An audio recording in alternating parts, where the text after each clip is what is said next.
¿Qué tal, amigos? Muy buenas noches. Se les saluda Alejandro Marcano Santelli de Sin Filtro por Univista TV. Bueno, esta noche nos acompaña una de las voces más conocidas de la oposición cubana contemporánea. Un hombre que pasó de ser estudiante dentro del sistema a convertirse en uno de los críticos más visibles del régimen cubano. Fundador del movimiento Somos Más, activista, analista, conductor de espacios, incluso ahora tiene un canal de YouTube muy seguido y muy comentado. Eliezer Ávila.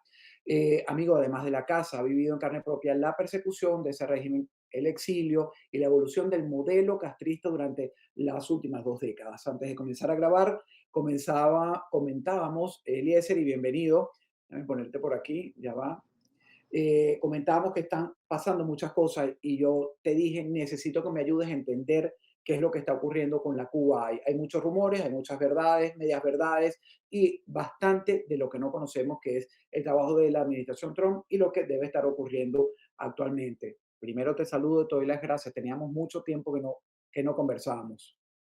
Oye, un placer, gracias por la invitación.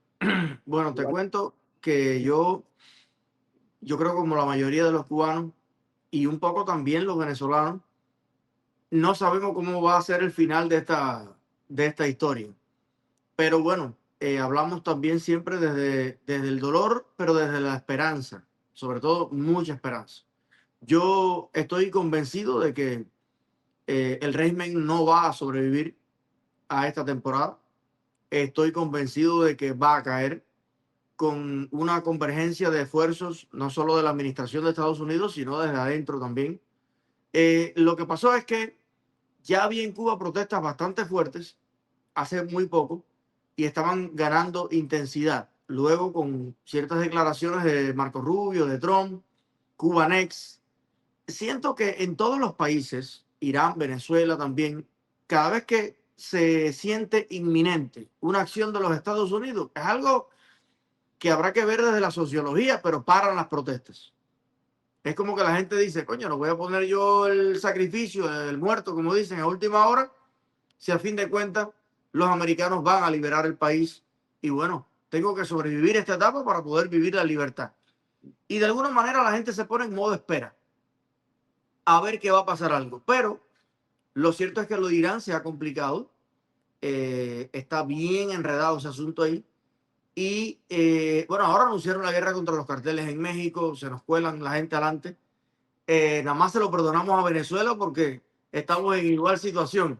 Pero decimos, oye, no inventen más nada, le toca a Cuba.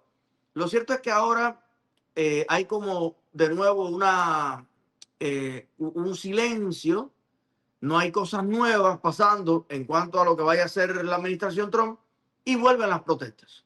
O sea, el cubano como que se puso en modo de espera por 2 o 3 semanas, pero al ver que no pasa nada, anoche fue una de las noches más activas y más preocupantes para el régimen, que estuvo enviando policías, avispas negras, represión, cuadros, dirigentes a muchos lugares, porque ayer en toda la calle Monte y en muchísimos puntos de La Habana hubieron protestas muy fuertes, que además ya no es leche para los niños, picadillo, luz, agua, la gente está gritando libertad, abajo la dictadura, abajo Fidel, abajo Raúl, abajo Canel. Se nota en la exigencia de las protestas la conciencia, la madurez política que va cogiendo la gente, Díaz Canel Cingao, etcétera, etcétera. Es como un sentimiento que ya va a por todo. No es que están pidiendo arroz o algo más, sino libertad. De hecho, hay una protesta lindísima ayer por la noche que decía libertad, libertad, libertad. Y yo creo que lo que va a pasar es que en los próximos días vamos a ver eso intensificado. Ojalá que de una magnitud igual o mucho más grande que el 11 de julio, se acerque el 11 de julio, que es una fecha siempre ya simbólica e importante. Y yo creo que lo que va a pasar es un aumento de las protestas en Cuba, que esas protestas son las que van a presionar a que la Casa Blanca acelere el plan que tenga. Porque si no, el pueblo de Cuba se le puede adelantar incluso. Entonces, por ahí creo que viene la cosa. Ahora, fíjate, hablemos del régimen. Un régimen que ya está agotado ideológicamente, son 67 larguísimos años de miseria hacia quienes han reprimido hasta ahora, pero Raúl Castro sigue tomando decisiones para ti, Eliezer. Hoy estamos viendo otro eje de poder dentro de Cuba. Yo creo que todavía está tomando decisiones la vida entera, porque ahora tú dices, bueno, no se ve a Raúl. Él no se ha visto nunca. Todos esos homenajes y todo eso maravilla de la inteligencia, la rebeldía, la valentía. Raúl es un tipo que, mira, Juan lo describe muy bien, que vivió con él 14 años, lo crió casi Raúl. Dice que era un tipo misterioso, frío y calculador, de siempre estar detrás, moviendo los hilos detrás. Nunca ha sido un tipo que sale, que da el frente, que le da el pecho a las cosas. Es un conspiranoico, es una persona, es un maquiavelo. Entonces siempre se ha acostumbrado a estarle poniendo cámaras, micrófonos a sus súbditos, incluso a sus dirigentes. Y siempre ha gobernado desde las sombras. Entonces no es nuevo el hecho de que Raúl no sale a darle la cara a nada. Eso ha sido su modo operandi de toda la vida. Creo que sí, que sigue dando muchas de las órdenes. Y creo que ahora mismo lo que hay es que la dictadura también está como con el dominó cerrado. Ellos no tienen opción, no tienen propuesta, no tienen alternativa, no tienen nada. Y ahora mismo es como el pueblo está esperando para tumbar la dictadura y la dictadura está esperando que la tumben. Ya es una cosa que hasta en las reuniones, los dirigentes, todo el mundo, la dictadura está, yo creo que también agotada, aburrida, y hay como un limbo en que todo el mundo está como en una depresión y no hay un desenvolvimiento de nada, ¿no? Entonces es un momento muy deprimente en ese sentido, pero el que está tomando cada vez más fuerza son las protestas, sobre todo por las noches. Ayer fue masivo bastante el tema. Sí, ¿no? Y además es un cansancio generalizado. Te iba a Mm. preguntar por el temor, antes de pasar a hablar del cangrejo, ¿no? Y de ese entorno de Raúl Castro. Respóndeme esto. ¿La cúpula cubana actual tiene miedo de una explosión social? Porque yo siempre he escuchado la frase, igual en Venezuela, y además la hemos comprobado, el 3 de enero fue una prueba fehaciente de ello, que nosotros solos no podíamos. Esa Mm. implosión, eso que han sido las protestas, que pareciera que fueran cada vez más indetenibles y en algún momento serán masivas, a pesar de los cortes, el control de Internet, etcétera, ¿realmente le tienen miedo a esa implosión social en los actuales momentos? Yo creo que es a lo que más miedo le temen, porque me da la impresión que ellos creen que Estados Unidos no les va a hacer nada.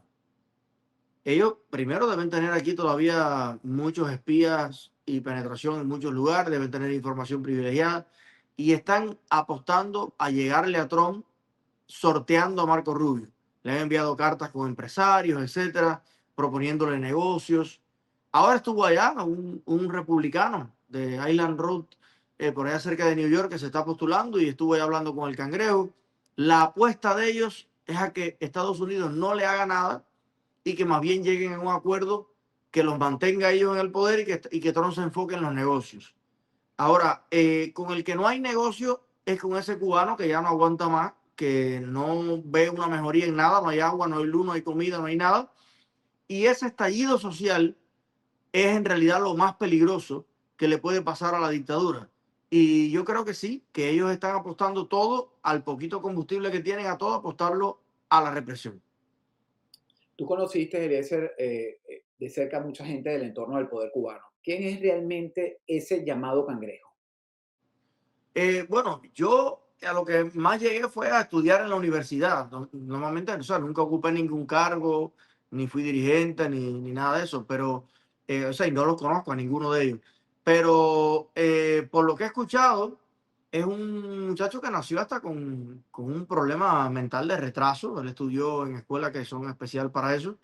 Y es un señor con muchas taras, con muchos problemas que a nadie se le ocurre que puede ser un interlocutor que aporte nada a una negociación con nada. No sé por qué en este caso es como el enlace, el lleva y trae, el que da mensajes para ambos lados. Eh, no sé realmente por qué él está en medio de esa negociación, pero es un personaje, es un balsero cubano. Balsero me refiero no al que se monta en una balsa, sino a un señor con tremendo mal gusto, un farandulero, un tipo que yo creo que más allá de la especulación y todo eso no tiene más ninguna cosa en la cabeza, un capitalista, un vividor empedernido, una persona que no tiene ningún arraigo ideológico al comunismo ni a nada, es un vividor, un oportunista y básicamente ese es su rol, más ninguno que eso. Fíjate que yo conversaba con un profesor cubano y él me decía que él era así de esta manera, lo describía, la oreja de Castro y las patas de Castro. Lleva y trae como un mensajero. Tú lo has descrito perfectamente. Y me hace un señalamiento que me llama la atención y quiero tu lectura, que el castrismo, la familia Castro, están tratando de cuidar la estructura familiar. Y por eso es que se oye el rumor de que es el cangrejo a quien mandan que lleve papeles, mensaje y traiga también. Eso puede ser cierto. Bueno, tú ponte en su lugar, ¿no? Es difícil, y más como la tirria que uno le tiene, ponerse en el lugar de los tiranos, pero como un ejercicio práctico, mental, si fueras tú, ¿qué harías, no? Tú sabes perfectamente que si esa estructura cae, vas a ir preso, vas a ser juzgado dentro o fuera de Cuba, puedes ser extraditado, el propio pueblo te puede pasar factura. Entonces, lo más importante para ellos ahora mismo es simular un cambio, dar como la sensación de que Cuba se va a arreglar, algo parecido a lo que está pasando en Venezuela. O sea, lo que está pasando en Venezuela yo creo que es el propósito, el objetivo, un sueño hecho realidad de Raúl Castro. A fin de cuentas, ¿qué le importa un puesto a dedo más, un puesto a dedo menos? Lo que ellos quieren es garantizar la fortuna familiar, la impunidad familiar, la seguridad de todos ellos, de sus hijos, sus nietos. Y yo creo que en pos de eso son capaces de transar y negociar en muchas otras cosas. Pero sí, lo más importante es que la estructura no caiga del todo. Fíjate que en otro tema, te quiero preguntar ahora hablando de Venezuela, porque después ya dentro de un ratico te hago unas preguntas personales para terminar el paso. Sé que estás cansado, acabas de terminar tu programa. Delcy Rodríguez, ya ampliamente conocida por todos, la tutelada por Trump desde el 3 de enero y quizás vienen trabajando desde antes.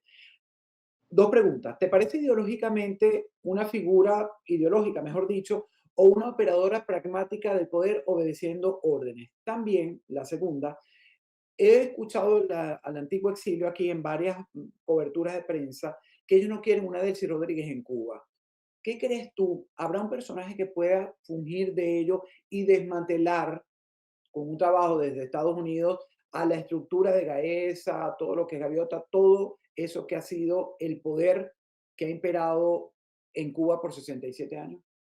Bueno, lo primero, no creo que Delcy tenga ninguna inspiración ideológica al día de hoy. De hecho, ella estudió en Londres. Yo creo que tal vez siempre los Rodríguez han sido de los más capitalistas dentro del chavismo. Todos son corruptos. Fíjate, es diferente corrupto a capitalista. Es un problema de mentalidad. Yo no creo que Delcy Rodríguez se haya leído a Carlos Marx, ni a Federico Engel, ni tenga un manual comunista debajo de la cama.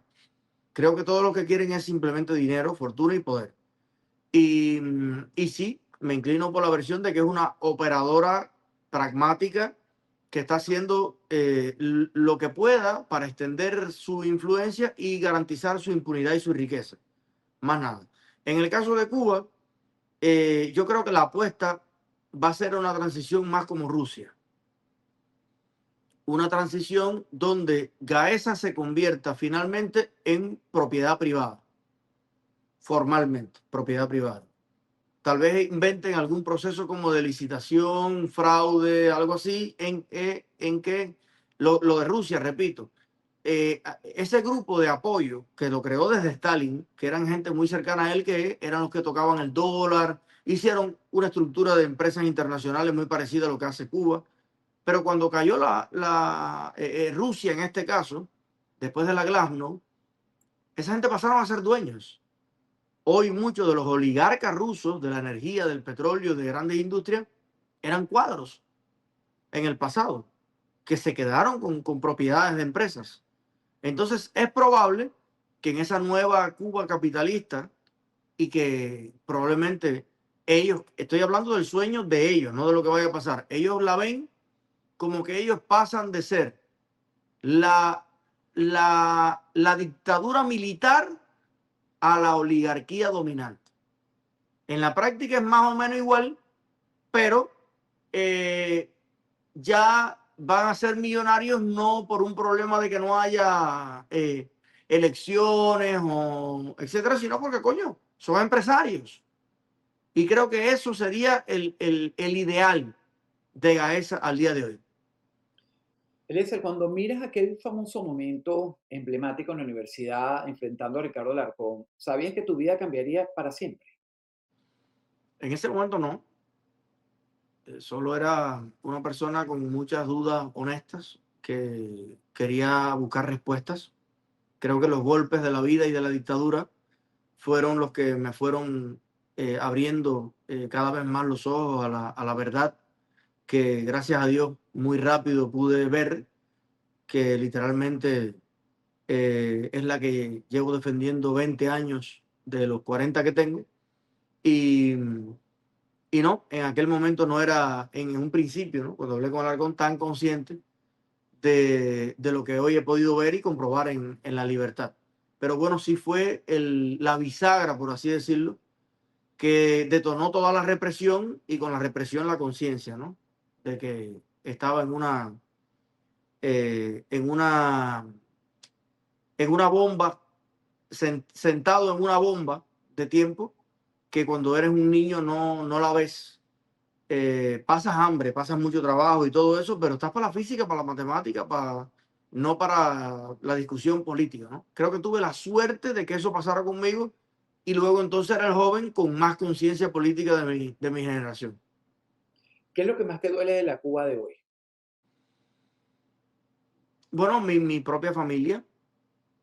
Yo tengo dos niñas en los Estados Unidos que no conocen a sus abuelos, no conocen al resto de la familia, solo a su mamá y yo. Yo estoy en la lista de los terroristas más buscados de la dictadura, sin haber nunca tenido una multa ni de tránsito, sin haberle hecho daño a nadie, ¿no? Y evidentemente a nadie de mi familia ni le dan trabajo, ni a mi papá, ni a nada. Sobreviven en Cuba en circunstancias, si los demás están mal, imagínate la familia de un terrorista, ¿no? Entre comillas. Entonces, eso es lo que más me duele en mi familia. Y obviamente no soy de los que le pone un billete de $100 en la cara a mi familia para que esté mejor que los demás. Mi familia pasa todos los mismos problemas que tiene todo el mundo y mi familia será libre y feliz cuando sea libre y feliz el resto del pueblo de Cuba. Y en eso es que enfoco mi trabajo diario. Si mañana pudiera se da ese cambio, Eliezer, darle un mensaje a ese pueblo que ha tenido tantas carencias, incluso de entender lo que es el mundo exterior, y tuviera la oportunidad de un minuto dirigirte desde la Plaza de la Revolución, ¿qué les dirías? Que la vida es una sola. Y es jodido darse cuenta, ya como se están dando cuenta ahora muchos milicianos, sederistas, federadas, la gente más integrada de Cuba. Hoy llora frente a un latón de basura buscando algo que comer. Y hoy, ya sin dientes y sin salud, dicen, Fidel nos estafó, Fidel nos engañó. Entonces, yo creo que cuando tú de joven te das cuenta que la vida es una sola, que no la puedes perder aplaudiendo ideologías, aplaudiendo a líderes estúpidos y sus planes y sus tonterías, tienes que ocuparte de ti, tienes que ocuparte de tu legado, de tu patrimonio, de tu bienestar, de qué va a pasar cuando seas un viejito y ya no puedas trabajar. El sentido de la urgencia.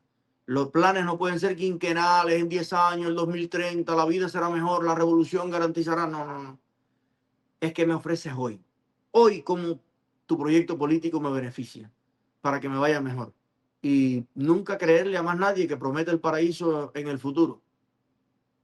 No creer en Mesías, porque nos han desgraciado la vida. Cierre, 100%. la última pregunta. Después de tantos años denunciando, enfrentando persecución, viendo cómo el régimen, fíjate que cuando se te hace la pregunta te quiebra porque tu familia pasa las mismas necesidades y vicisitudes y tú puedes estar muy bien aquí, pero tú tampoco vas a ser feliz hasta que ellos sean Uh felices -huh. o vivan por lo menos y dejen de sobrevivir. Eh, ¿Tú crees que realmente, aunque adelantaste algo al principio, estamos ante una, un momento de una nueva generación de cubanos, de la Cuba, o el sistema todavía tiene algo de vida, más vida de lo que uno se puede imaginar? Yo creo que sí estamos ante una nueva circunstancia mental y acuérdate que hay mucho que se muestra como gente que apoya al sistema, que finalmente son los miles de cuadros de jefes que tiene al frente de almacenes, de cosas. El apoyo al sistema es el cheque en blanco para robar hoy en Cuba. Entonces, mucha gente, la inmensa mayoría que dice que apoya al sistema, en realidad lo que no quiere es problemas con el sistema.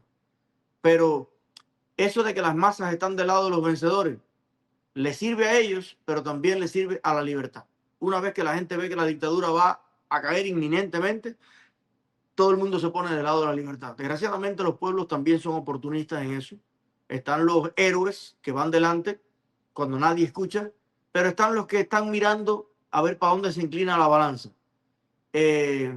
Hoy en Venezuela, ¿quiénes todavía andan con un cartel de Chávez y Maduro? El 1%. O sea, no hay nadie. Todo el mundo está para ir para el mall a tomar helado. Entonces, yo creo que en Cuba igual. Va a haber millones de personas que digan abajo la dictadura un minuto antes que se caiga, pero muy pocos que estén dispuestos a inmolarse por ella. Muchísimas gracias, Eliezer. Y oyéndote sobre Venezuela, permíteme robarte unos segundos más. Cuando hablas de los liderazgos y la gente siguiendo líderes, que ya nos pasó con Chávez, el infortunio, Maduro fue un accidente, no fue un líder popular, Delcy tampoco lo es, son parte de esa organización, son criminales.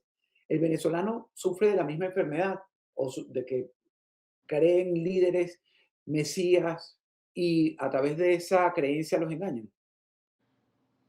Absolutamente, yo creo que eso está arraigado en realidad a todo el continente y es parte de nuestra idiosincrasia religiosa.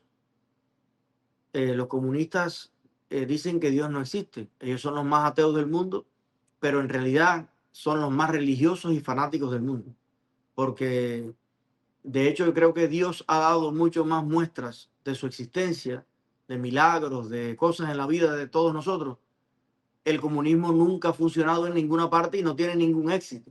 Sin embargo, ellos dicen creer en algo que hay menos pruebas de que el comunismo funcione que de que Dios existe. Entonces creo que de cierto modo, ¿dónde se arraiga más eso? En la gente más pobre, más ignorante.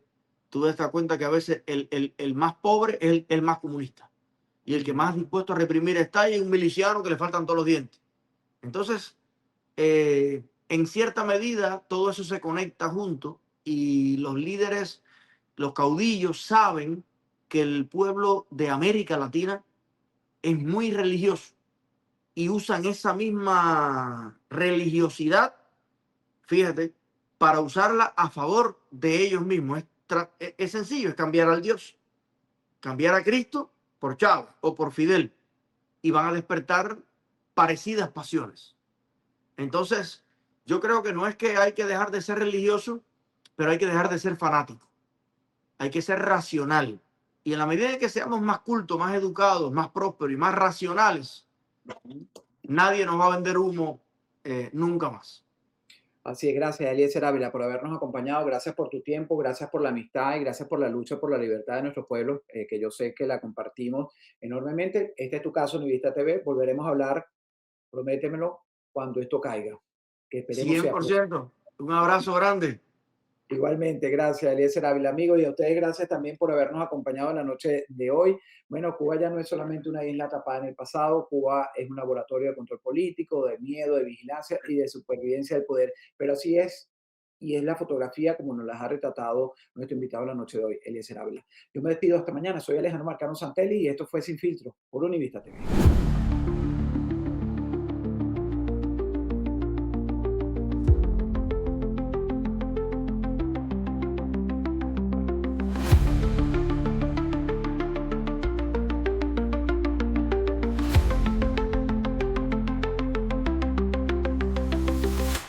Miami despierta, y donde hay retos, también hay quien te protege.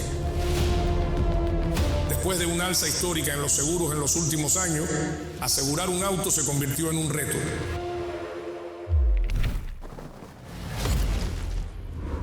Los seguros de auto han bajado. Nuestro trabajo es asegurarlos, porque Univista Insurance trabaja para usted. Univista Insurance, protegiendo Miami, protegiéndote a ti.